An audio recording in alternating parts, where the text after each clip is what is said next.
Alors Johanna, ceci est votre livret de personnalité. Il est entièrement personnalisé et il a été réalisé uniquement pour vous en fonction de tous les calculs qui ont été faits sur votre visage. Alors maintenant, je vais vous expliquer les points les plus importants que vous devez connaître pour booster votre personnalité et optimiser votre image charismatique. Alors sur cette page, vous allez pouvoir le lire chez vous tranquillement, mais on vous explique simplement comment on arrive à découvrir votre personnalité à partir des calculs qui sont faits sur votre visage et quelles sont les bases scientifiques qui nous permettent de réaliser ce processus. Aujourd'hui, Johanna, vous êtes la sublime impétueuse. C'est un personnage qui est sage, sensuel, féminine et sophistiquée. Ça vous rejoint? C'est parfait. Ici, c'est votre univers. Je vais vous le lire si vous le voulez rapidement, comme ça vous allez me valider si ça vous correspond bien. La sublime impétueuse, elle est très observatrice et intelligente. Elle note tout ce qui se passe autour d'elle et s'imprègne intérieurement des plus petits détails. Elle est discrète, sublime et intrigante, on ne peut que la remarquer. Elle est sensible aux plus légères variations, même si elle ne l'exprime pas spontanément. Est-ce que ça vous rejoint? Eh bien c'est parfait, on continue. Ici, je vais vous expliquer le point le plus fort sur votre visage. C'est ici qu'il faut attirer l'attention, c'est-à-dire ce qu'on appelle la zone charismatique, qui est l'intersection, vous le voyez, des deux cercles rouges. Donc je dois m'arranger par exemple au niveau de la coiffure pour que le regard des autres soit attiré plutôt sur cette zone que par exemple sur le haut de votre visage ou sur le bas. Et d'ailleurs, vous le voyez aussi sur ce schéma où se trouve votre meilleur profil, qui est à votre gauche réelle. Dans cette page, on vous explique où attirer le regard en priorité. Vous avez 3 zones sur le corps, la partie supérieure, la partie haute, la partie médiane, donc au milieu, et la partie basse. Chez vous, dans votre image globale, le regard doit être attiré plutôt vers le milieu du corps, au niveau de la ceinture. Sur cette fiche, Johanna, eh bien, vous allez découvrir les risques d'incohérence avec votre personnalité si vous accessoirisez ou attirez l'attention sur l'une de ces zones. Par exemple, on le voit, la zone rouge au niveau de la bouche correspond à 99% de risque d'incohérence.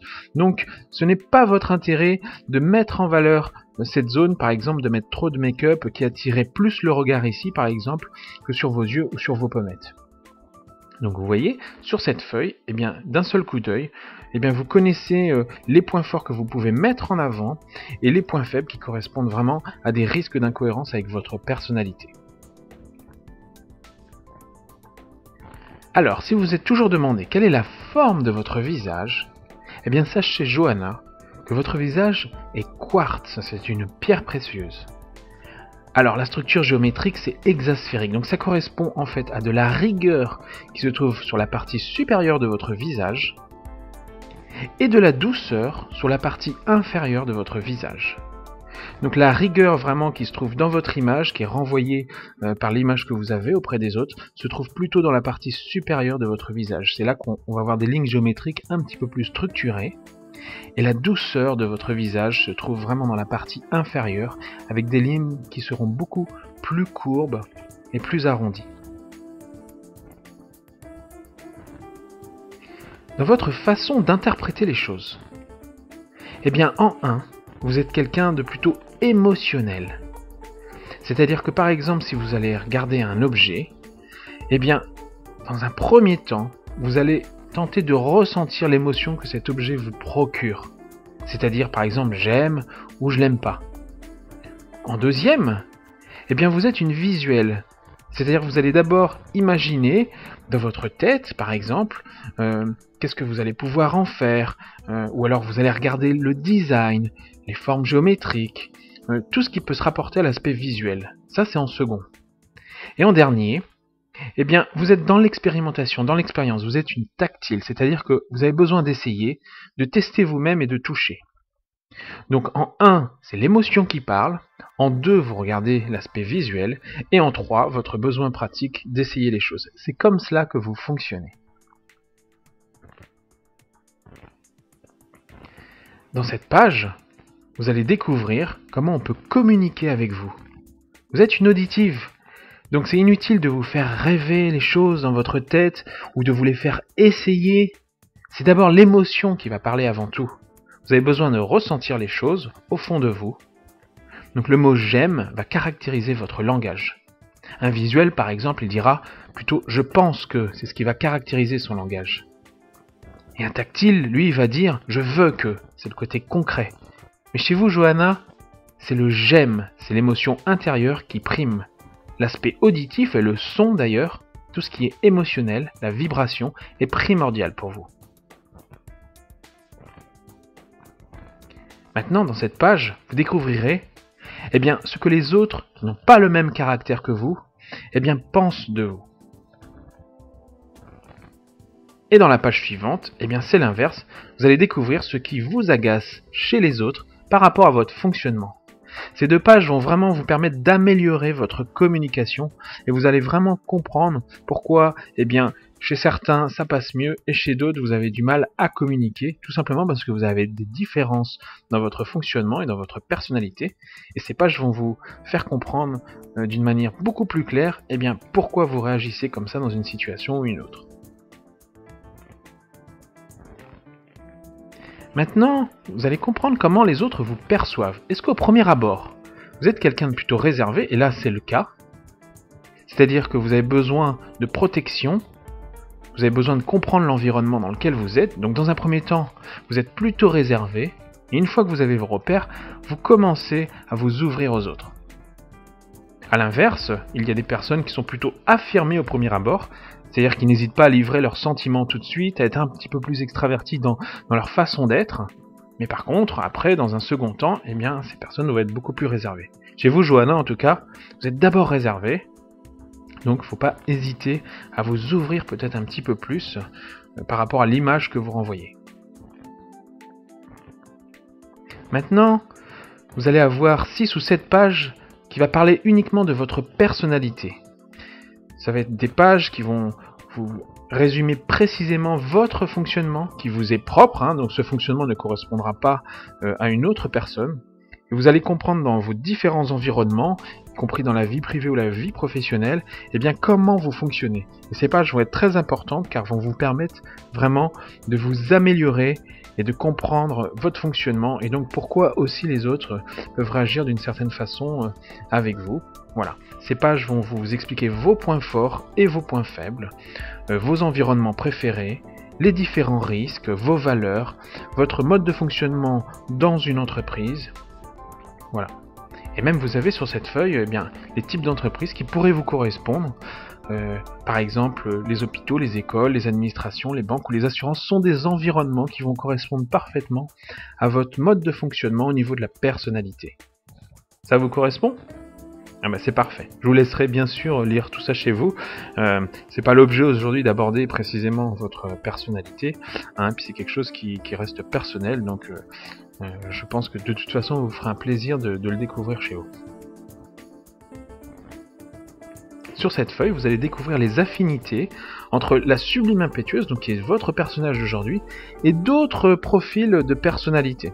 Donc si vous connaissez des amis qui ont déjà fait le diagnostic FaceKeys et qui ont reçu leur livret de personnalité, vous pourrez comparer votre personnage et le leur et découvrir quelles sont les affinités que vous pouvez avoir avec vos amis en termes de personnalité, de caractère.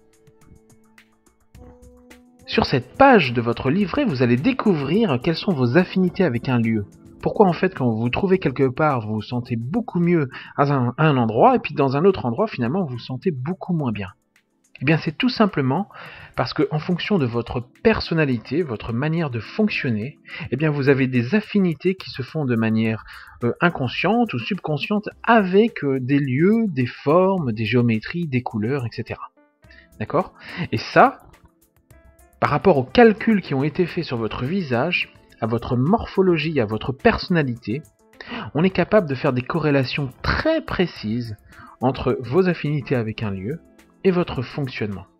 Par exemple, ici, dans le concept d'un lieu, entre le design, la relation client ou l'aspect pratique du lieu, comment on circule, etc., chez vous, vous voyez à 55%, Johanna, c'est la relation client et les sensations avec ce lieu qui vont primer. Ça, ce sera votre priorité.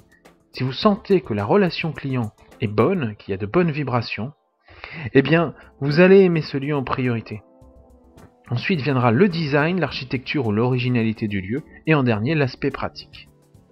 Ça rejoint un petit peu ce qu'on disait tout à l'heure au niveau de votre appréhension par rapport à un objet. Ensuite, au niveau des couleurs. Eh bien, par rapport à votre personnalité, vous serez plus à l'aise avec des couleurs froides à 65% que des couleurs chaudes. Les couleurs du lieu vont pouvoir équilibrer votre personnalité. Si vous avez une dominante chaude, par exemple, à un moment dans votre personnalité, eh bien, l'aspect froid peut contribuer à un équilibre global de votre personnalité. Ensuite, est-ce qu'il faut prendre le temps avec vous dans un lieu? Ou alors est-ce qu'il faut que ça aille à une certaine vitesse parce que vous aimez aussi que ça avance? Eh bien chez vous, bon, vous êtes presque à 50-50, mais il y a quand même une dominante sur l'aspect assez rapide quand même par rapport à une prestation ou au rythme ambiant qui serait dans ce lieu. Au niveau des lignes, vous avez une nette préférence pour des lignes plutôt courbes et ondulées que des lignes plutôt droites et anguleuses. Et au niveau de l'espace, eh ben on est à 50-50, c'est-à-dire vous aimez autant un lieu plutôt intime, mais pas trop fermé, qu'un lieu ouvert et spacieux. Voilà, il y a des personnes qui vont préférer vraiment une pièce fermée, par exemple dans un salon de coiffure, une cabine privée ou des choses comme ça, et puis d'autres des espaces vraiment ouverts où tout le monde peut se voir, etc. Les open space. Vous êtes vous à 50-50.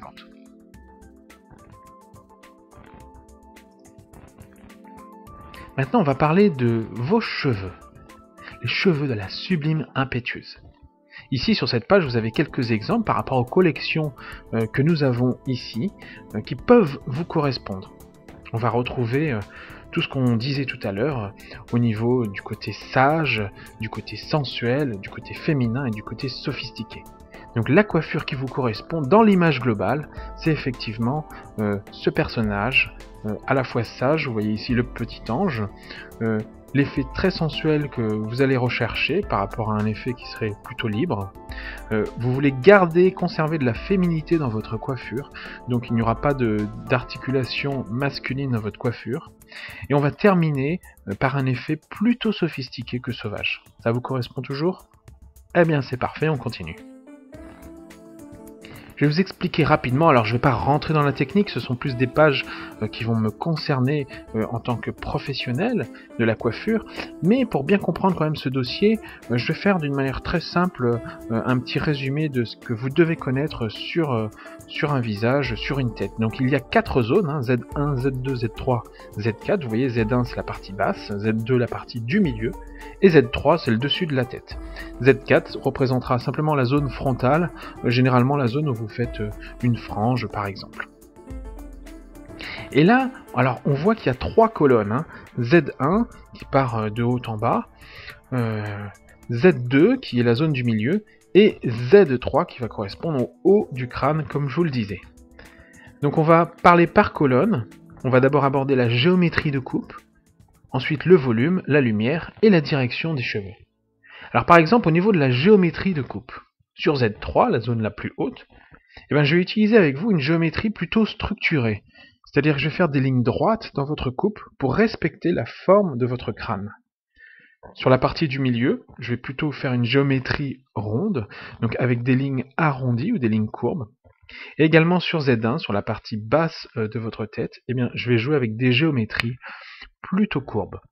Et ça va bien respecter la structure géométrique de votre visage. Au niveau du volume, si vous vous demandez où est-ce qu'on peut placer les volumes en fait au niveau de ma coiffure, chez vous Johanna, on va garder un volume naturel, c'est-à-dire pas trop ample ou pas trop faible sur Z3 et Z2, donc le haut et le milieu. Par contre, dans le bas au niveau de la nuque, il va pas falloir beaucoup de volume chez vous. D'accord? Pour pas forcément attirer l'attention vers le bas de votre visage, souvenez-vous que les zones les plus importantes sur votre visage, c'était la partie du milieu. Au niveau de la lumière, alors si vous voulez jouer avec des mèches ou si vous voulez jouer avec les ombres et les lumières, ou pourquoi pas même de la couleur, sachez que la partie la plus claire doit se trouver sur la zone du milieu, parce que évidemment le regard est toujours attiré par une zone plus claire, par la lumière, que par une zone plus foncée. Et au niveau de la direction des cheveux, chez vous, Johanna, Sur la zone Z3, donc le haut du visage, on va ramener plutôt les cheveux vers l'avant. Vous voyez le petit sèche-cheveux qui est à l'arrière de votre tête. Donc c'est pour ramener un petit peu vos cheveux vers l'avant. Au niveau de la zone Z2, donc du milieu, au niveau des oreilles, par contre, on peut les dégager vers l'arrière. Donc on va dégager un petit peu vos oreilles, en tout cas sur la partie de votre visage qui correspond à votre meilleur profil. On va bien dégager votre oreille pour attirer toujours le regard sur cette zone. Vous voyez, c'est logique. Et puis sur la partie Z1, donc le bas du visage, eh bien on peut ramener les cheveux un petit peu vers l'avant aussi, toujours dans une forme de protection de votre visage. Sur Z4, donc la partie frange, eh bien il faut ouvrir à gauche, comme je vous le disais, pour dégager, pour mettre en lumière votre meilleur profil. Maintenant, on va parler texture de cheveux et coloration. Au niveau de la texture de cheveux, vous le voyez ici, on a 4 textures possibles. Alors chez vous, la texture qui correspond à vos cheveux, la texture c'est le relief, un petit peu la matière qu'on va donner à vos cheveux, eh bien c'est une matière plutôt hachurée, segmentée, c'est-à-dire qu'on va jouer par exemple avec des effets un peu courts et un peu longs. On a 4 matières différentes, on a d'un côté les matières beaucoup plus denses, chargées, on peut avoir le côté lisse, le côté ondulé, ou comme chez vous, le côté hachuré, c'est-à-dire des courts et des longs. Donc on va travailler plutôt avec cet effet de matière chez vous, Johanna, aujourd'hui. Au niveau de la coloration, alors votre référence, la référence c'est ce qui correspond à votre personnalité et à votre morphologie, eh bien c'est du 1, donc on reste dans un ton vraiment très foncé, c'est d'ailleurs ce que vous avez aujourd'hui, donc pourquoi pas rester dans cette référence, c'est quelque chose qui vous correspond bien. Maintenant si vous voulez jouer un petit peu plus sur l'affirmation, si vous avez besoin d'affirmer un petit peu plus votre personnalité en ce moment, eh bien vous pouvez partir sur du 3 par exemple. La protection, alors là, c'est vraiment éclaircir. On pourrait être dans du 12, pour amener un côté vraiment très froid au niveau de l'effet renvoyé. Et puis, votre opposé, c'est l'opposé du 1 de votre référence. Eh bien, ce serait un blond très très clair, vraiment. Donc, on serait par exemple sur du 10. Vous avez déjà pensé, par exemple, à faire du blond? Oui, d'accord. Et en ce moment, vous êtes plutôt, vous avez envie de travailler avec votre référence ou vous voulez oser et puis aller jouer un petit peu avec vos opposés? Vous savez pas encore, donc on peut peut-être éventuellement partir sur de l'affirmation, peut-être, alors du 3, est-ce que ça vous dit? Est-ce que... Oui, vous voyez, là, comme FaceKiss vous le recommande, effectivement, le 3 pourrait être un début pour commencer à jouer un peu avec l'affirmation dans votre personnalité, dans votre charisme. Donc voilà, si vous avez envie de le faire, en tout cas, vous voyez, c'est écrit, c'est quelque chose qui peut vous correspondre parfaitement, donc n'hésitez surtout pas. Au niveau des reflets, alors si vous avez envie de faire des reflets, il faudrait partir plutôt sur des reflets froids, parce que ces reflets vont correspondre aux critères de personnalité qui a été décodé par FaceKiss. Vous avez une personnalité en dominante qui est un peu plus froide, donc les reflets doivent être vraiment en corrélation avec votre personnalité. Les reflets n'ont rien à voir avec le teint de peau, comme souvent on vous le fait croire, parce que votre teint de peau il changera jamais, ça veut dire que toute votre vie vous auriez les mêmes reflets, c'est pas possible. Statistiquement, on sait que les clients vont être beaucoup plus satisfaits quand les reflets correspondent à leur personnalité, ce qui est parfaitement logique finalement, plutôt qu'à un teint de peau qui n'aurait pas du tout d'influence directe. Voilà. Au niveau des nuances, alors... on peut partir sur des nuances chaudes, et là vous le voyez dans cette configuration, et bien justement on aurait un froid chaud, et ça peut être intéressant aussi de travailler. Alors on peut bien sûr tout dissocier, Johanna, on peut dissocier la couleur, c'est-à-dire la hauteur de ton, des reflets, des nuances, vous n'êtes pas obligé de tout faire. Pour les coiffeurs en langage international, vous le voyez, on aurait un 1, ensuite on aurait des reflets plutôt froids, par exemple un 1 également.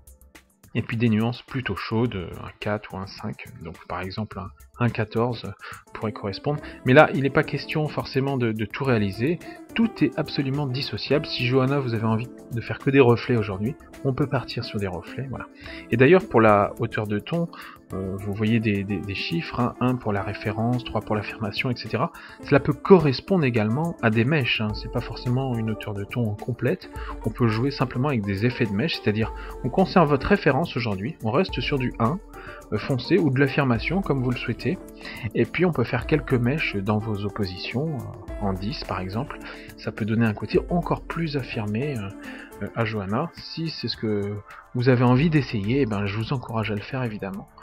FaceKiss vous confirme que ça peut correspondre à votre personnalité. Jouer avec vos opposés, ça peut être aussi un facteur très intéressant pour oser un petit peu dépasser vos habitudes charismatiques. Alors si vous vous demandez, Johanna, si vous pouvez faire des mèches, eh ben, vous pouvez faire 50% de mèches. Par contre, il faut qu'elles soient ni trop fines ni trop larges. On doit rester dans le juste milieu. Et si vous vous demandez si on peut mettre de la brillance sur vos cheveux ou s'il faut plutôt les conserver d'une manière plutôt mate, eh bien on peut mettre de la brillance, au contraire à 75%. C'est un effet qui va mettre en avant aussi votre image, donc vous pouvez le faire. On pourra mettre par exemple un gloss au niveau des cheveux tout à l'heure, une fois qu'on aura fini la prestation si vous le souhaitez.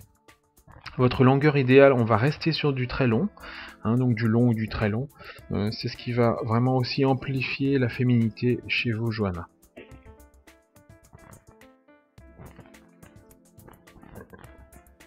Au niveau du make-up, alors la zone la plus importante, celle où il faut attirer le regard en priorité, je vous le rappelle, c'est le milieu du visage. Donc on va jouer par exemple avec du blush pour marquer un petit peu plus vos pommettes. C'est quelque chose qui va attirer l'attention sur ces zones et c'est ce qui va permettre vraiment de mettre en valeur votre visage par rapport aux personnes qui vous regardent, donc à l'image que vous renvoyez. En option, vous le voyez, on peut mettre aussi de la sensibilité dans votre visage en jouant par exemple avec de l'eyeliner ou de l'ombre à paupières au niveau des yeux. Par contre, votre opposé, c'est-à-dire la zone en général où il ne faut pas attirer l'attention, eh bien c'est la zone au niveau de la bouche. Voilà. Donc ça, c'est quelque chose qu'il va falloir éviter au niveau du make-up, pour garder l'attention au niveau des pommettes et au niveau des yeux. Les teintes que vous pouvez utiliser au niveau de l'ombre à paupières, par exemple, sont plutôt des teintes froides que des teintes chaudes.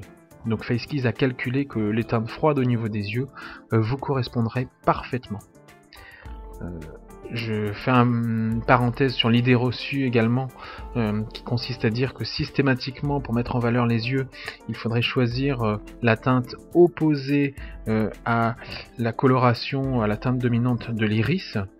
Ce n'est pas une règle qui fonctionne de manière absolue, ça marche dans certains cas, mais dans d'autres cas, la couleur chaude peut être en opposition avec la personnalité.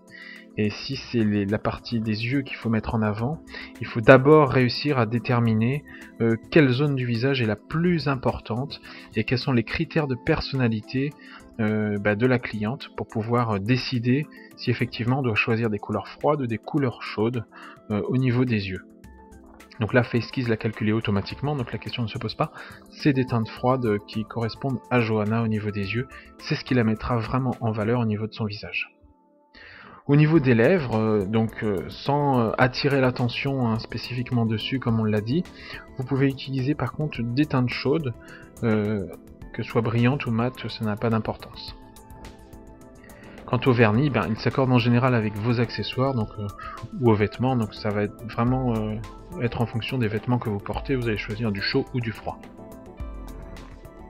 Au niveau de votre look, alors aujourd'hui, Johanna, le look qui pourrait vous correspondre, c'est un style plutôt moderniste ou androgyne. Vous allez pouvoir jouer avec des oppositions, c'est quelque chose qui va vous correspondre. Et d'ailleurs, je vois aujourd'hui comment vous êtes habillé. Vous êtes déjà un petit peu dans ce style, donc vous connaissez bien. Et votre style opposé sera un style vraiment plus glamour. Mais vous pouvez jouer bien sûr aussi avec vos oppositions, mais qu'est-ce que vous pensez de ce style? Ça vous correspond, c'est parfait. Et le style glamour, vous avez déjà essayé?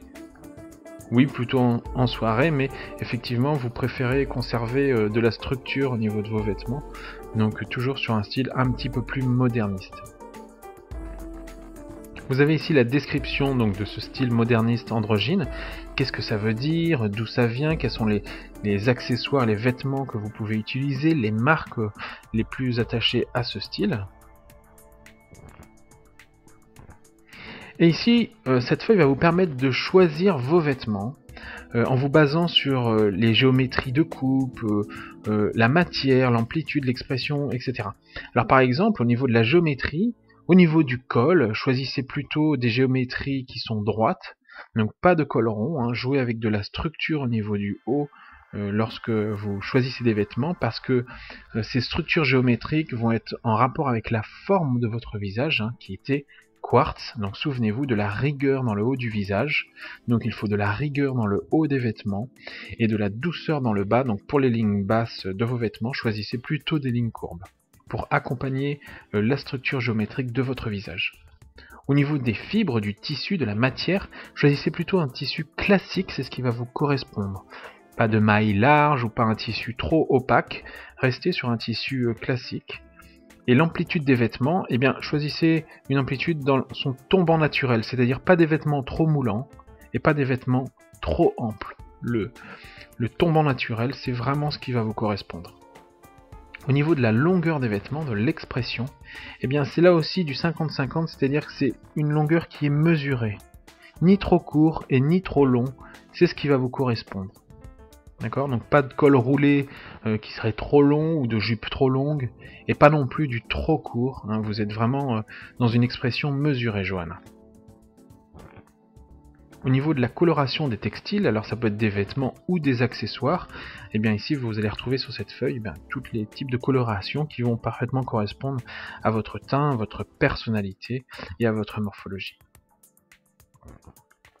Au niveau des lunettes, alors je vois que vous portez pas de lunettes, vous allez en porter, ça tombe super bien, cette feuille va vous correspondre et va vous aider à choisir le style de vos lunettes. Dans cette page, vous aurez tous les éléments techniques pour vous aider à choisir des lunettes, Johanna. Le style de monture, ici par exemple on le voit, plutôt des couturiers ou intemporels, donc les couturiers c'est toutes les marques de grands couturiers que l'on connaît, hein, Dolce & Gabbana, Yves Saint Laurent, etc. Vous pouvez choisir des lunettes d'un style couturier.